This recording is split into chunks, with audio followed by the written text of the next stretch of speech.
आज हम Indian geography की फर्स्ट क्लास स्टार्ट करने जा रहे हैं, जिसमें हम भारत का सामान्य परिचय के बारे में पढ़ेंगे।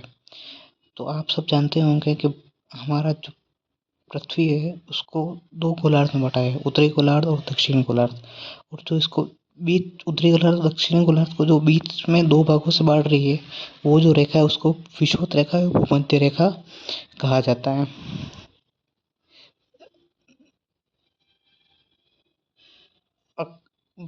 उत्तरी ध्रुव और दक्षिणी ध्रुव को जो रेखाएं बांटती है उनको अक्षांश रेखाएं और देशांतर रेखाएं कहा जाता है।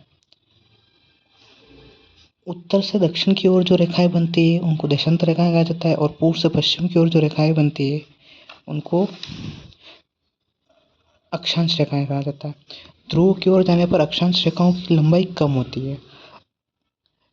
यहाँ पे हम ध्यान दें कि ध्रुव की ओर बढ़ने पर अक्षांश रेखाओं की लंबाई कम होती है। अक्षांश रेखाएं बढ़ने पर तापमान कम होता है।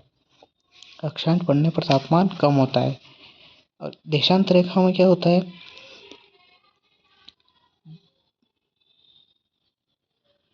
देशांतर रेखाओं की लंबाई एक दूसरे मतलब सभी देशांतर रेखाओं की लंबाई समान होती है। देशांतर का उपयोग समय गणना के लिए किया जाता है। देशांतरों के बीच सर्वाधिक दूरी विषुवत रेखीय क्षेत्र में पाई जाती है।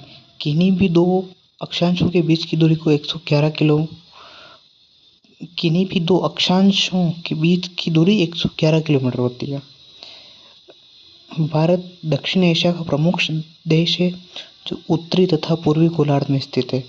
और भारत की आकृति चतुष्कोणीय है। भारत की आकृति कैसी है? चतुष्कोणीय है। अब भारत को 4 दिशाओं में बांटते हैं, उत्तर से दक्षिण और पूर्व से पश्चिम। उत्तर में सबसे ऊपर कौन सा पॉइंट है? इंदिरा कोयल। और सबसे नीचे वाला जो पॉइंट है, उत्तर में सबसे ऊपर वाला पॉइंट है इंदिरा कोल, और दक्षिण वाला जो पॉइंट है कन्याकुमारी कोमेरिन अंतरी। ये 37 डिग्री 6 मिनट से 8 डिग्री 4 मिनट नॉर्थ तक फैला हुआ है। कहाँ कहाँ से फैला हुआ है? 8 डिग्री 4 मिनट से 37 डिग्री 6 मिनट तक फैला हुआ है। और दक्षिण का सबसे अंतिम बिंदु कन्याकुमारी कोमेरिन अंतरी, और उत्तरी का सबसे फर्स्ट बिंदु इंदिरा कोयल। ये तो हो गई उत्तर से दक्षिण। अब बात करते हैं पूर्व से पश्चिम की ओर। पूर्व में हम देखेंगे और पश्चिम हम देखेंगे। पश्चिम से स्टार्ट करते हैं। पश्चिम में हम देखते हैं 68 डिग्री 7 मिनट से 97 डिग्री 197 डिग्री 25 मिनट ईस्ट में फैला हुआ है। कहाँ से कहाँ तक फैला हुआ है? पश्चिम में पूर्व की ओर। पश्चिम में हम बात करेंगे 168 डिग्री 7 मिनट ईस्ट से 197 डिग्री 25 मिनट ईस्ट में, जहाँ पश्चिम का सबसे अंतिम बिंदु है गोरमती गांव, कच्छ जिला, गुजरात, सरक्रिक। और पूर्व की ओर फैला हुआ है किबितु गांव, वांगलोन, अंजाव जिला, अरुणाचल प्रदेश। और अंडमान और निकोबार द्वीप में इंदिरा पॉइंट है। और हमेशा याद रखना, उत्तर में सबसे फर्स्ट बिंदु इंदिरा कोल है, ना कि इंदिरा पॉइंट। ये तो होगी भारत का सामान्य परिचय। अब इसके आकार के बारे में हम जानते हैं कि इसका क्षेत्रफल कितना है। भारत का क्षेत्रफल है 32,87,263 वर्ग किलोमीटर। ये तो पुराने आंकड़े। नए आंकड़ों में इसको 206 वर्ग किलोमीटर और ऐड कर देना। और जनसंख्या तो रिसेंटली अब नई आने वाली, पुरानी तो 121 करोड़ है, जिसमें 17.5% ऑफ वर्ल्ड पॉपुलेशन है। वर्ल्ड में मतलब 17.5 ऑफ वर्ल्ड पॉपुलेशन। कितना परसेंटेज है? पूरे वर्ल्ड का 17.5%। सेकंड पोजीशन में हम, ठीक है। और क्षेत्रफल में हमारा 7वां स्थान है। फर्स्ट है रसिया, कनाडा, यूएसए, चीन, ब्राज़ील, ऑस्ट्रेलिया, भारत। सबसे बड़ा जिला इनमें से कच्छ है, और सबसे छोटा माहे। सबसे बड़ा राज्य राजस्थान, सबसे छोटा गोवा। अब हम बात करते हैं कर्क रेखा। यह भारत के 8 राज्यों से गुजरती है। कर्क रेखा भारत के 8 राज्यों से गुजरती है। कर्क रेखा की भारत में लंबाई 2678 किलोमीटर। जो कर्क रेखा के बीच में जो राज्य आते हैं उनके नाम निम्न हैं: गुजरात, राजस्थान, मध्य प्रदेश, छत्तीसगढ़, झारखंड, पश्चिम बंगाल, त्रिपुरा, मिजोरम। कर्क रेखा भारत को दो भागों में विभाजित करती है। दक्षिणी भारत उष्णकटिबंधीय क्षेत्र में स्थित है तथा उत्तर भारत उपोष्ण या कोष्ण शीतोष्ण कटिबंधीय क्षेत्र में स्थित है। कर्क रेखा के समीप जो राजधानियां हैं उनके नाम निम्नलिखित हैं: रांची, आइजोल, भोपाल, गांधीनगर और अगरतला। त्रिपुरा का उदयपुर शहर कर्क रेखा के सबसे समीपस्थ या निकट स्थित शहर। एक बार वापिस, कर्क रेखा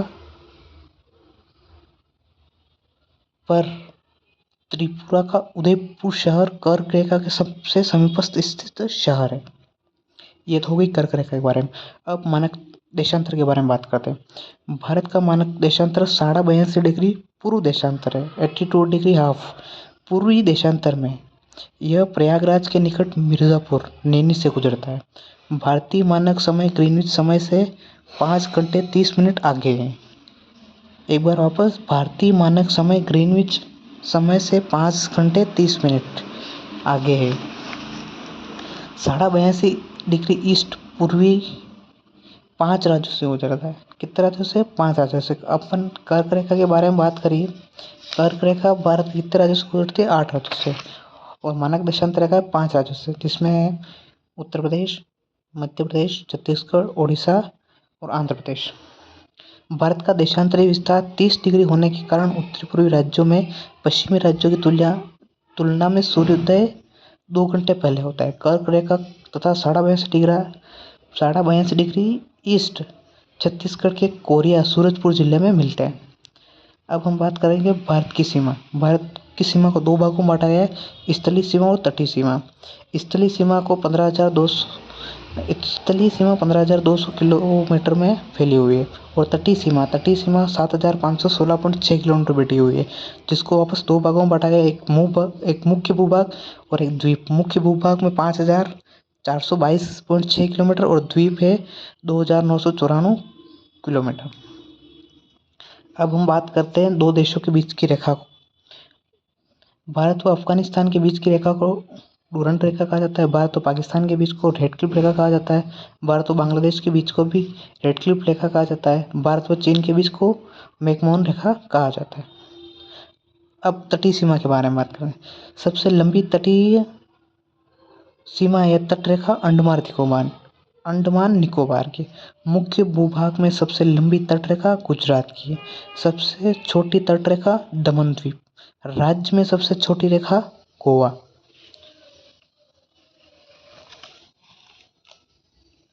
भारत और श्रीलंका के बीच में एक संधि है, उसको पाक जल संधि बोलेंगे। यह जल संधि भारत तथा श्रीलंका के मध्य स्थित है। पाक जल संधि यह भारत तथा श्रीलंका के मध्य स्थित है। यह जल संधि पाक की खाड़ी को बंगाल की खाड़ी से जोड़ती है। पाक की खाड़ी को बंगाल की खाड़ी से जोड़ती है। अब आते हैं सागरीय विस्तार। सागरीय विस्तार को हमेशा नॉटिकल मील या समुद्री मील में मापते। 1 नॉटिकल मील बराबर 1.852 किलोमीटर होता है।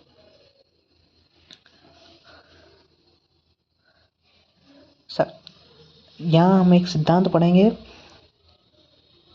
थोलवेग सिद्धांत। थोलवेग सिद्धांत से पहले सागरीय विस्तार की अलग अलग सीमाएं होती है, जैसे आंतरिक जल, सीमावर्ती सागर, संलग्न क्षेत्र, अन्य आर्थिक क्षेत्र, उच्च सागर। इनको बस नाम याद रखना है, बाकी मेनली इनको अलग अलग क्षेत्रों में बांटा गया है। अब हम एक सिद्धांत के बारे में पढ़ेंगे, थोलवेग सिद्धांत। किन्हीं 2 देशों के बीच जल राशि का विभाजन थोलवेग सिद्धांत से किया जाता है। कोई भी 2 देश है, उनके बीच जल राशि का जो विभाजन किया जाता है वो थोलवेग सिद्धांत के आधार पर किया जाता है। थोलवेग जल राशि का सबसे गहरा भाग होता है जहाँ विभाजन रेखा पाई जाती है। अर्थात अगर एक बाल्टी में हम एक पेन लगा दें और 2 पोर्शन बढ़ जाएगा पेन लगने के बाद, एक वाले पोर्शन को ए भाग बोलेंगे, एक वाले पोर्शन को बी भाग बोलेंगे, और इन दोनों में बराबर जल राशि होगी ये कोई ज़रूरी नहीं है। अगर हमेशा थोलवेग सिद्धांत वह होता है जहाँ पानी की गहराई सबसे ज़्यादा होती है। तो थोलवेक सिद्धांत क्या है कि दो देशों के बीच जलराशि का विभाजन जो किया जाता है वो थोलवेक सिद्धांत के माध्यम से किया जाता है। अब आता है मध्य समुद्र तल। मध्य समुद्र तल क्या होता है? भारत मध्य समुद्र तल स्वतंत्रता के पहले कराची से लिया जाता था, स्वतंत्रता के बाद मुंबई से लिया जाने लगा। वर्तमान में यह चेन्नई से लिया जाता है। भारतीय सर्वेक्षण विभाग भारत के मध्य समुद्र तल का निर्धारण करता है। कौन करता है? भारतीय सर्वेक्षण विभाग भारत के मध्य समुद्र तल का निर्धारण करता है। विभिन्न क्षेत्रों की ऊंचाई तथा गहराई मध्य समुद्र तल से मापी जाती है। विभिन्न क्षेत्रों की ऊंचाई तथा गहराई मध्य समुद्र तल से मापी जाती है। हमेशा रेलवे लाइन पे जाते हैं, हम नोटिस करते हैं कि समुद्र तल से ऊंचाई वो इसी के द्वारा मापी जाती है, भारतीय सर्वेक्षण विभाग द्वारा। भारत का उच्चतम बिंदु केटू गॉडविन ऑस्टिन है तथा भारत के निकटतम बिंदु कुटनाड केरल का क्षेत्र है। कुटनाड क्षेत्र में भारत समुद्र तल से नीचे चावल की खेती की जाती है। अब इसमें एक टॉपिक और बच रहा है भारत के सामान्य परिचय में, भारतीय उपमहाद्वीप। ये भी ज़्यादा बड़ा नहीं, पढ़ लेना। किसी महाद्वीप का वह भाग जो भौगोलिक दृष्टि से अपनी एक पृथक पहचान रखता है उसे महाद्वीप कहते हैं। भारत तथा उसके निकटवर्ती क्षेत्र भारतीय उपमहाद्वीप कहते हैं, क्योंकि इनके उत्तर पश्चिमी, उत्तरी तथा पूर्वी भाग में सुलेमान, हिमालय, पूर्वांचल, अराकन योमा जैसी पर्वत श्रेणियां स्थित है तथा दक्षिण से हिंद महासागर स्थित है। भारतीय उपमहाद्वीप के 7 प्रमुख देश सम्मिलित है: भारत, पाकिस्तान, नेपाल, भूटान, बांग्लादेश, श्रीलंका, मालदीव।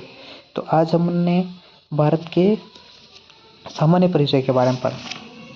भारत के सामान्य परिचय के बारे में हमने क्या क्या पढ़ा? भारत के सामान्य परिचय के बारे में हमने भारत का विस्तार पढ़ा, अक्षांश रेखाएं पढ़ी, देशांतर रेखाएं पढ़ी, कर्क रेखा पढ़ी, मानक रेखा पढ़ी, क्षेत्रफल, आकार और भारत की सीमा पढ़ी, तटीय सीमा पढ़ी, थोलवेक सिद्धांत पढ़ा, मध्य समुद्र तल पढ़ा, सागरीय विस्तार पढ़ा और भारतीय उपमहाद्वीप पढ़ा। तो इसी के साथ आज की फर्स्ट क्लास यहीं पे समाप्त होती है। अब कल जो हमारा नया टॉपिक आएगा वो आएगा भारत के भौतिक प्रदेश। तो मिलते हैं कल के वीडियो में। Thank you.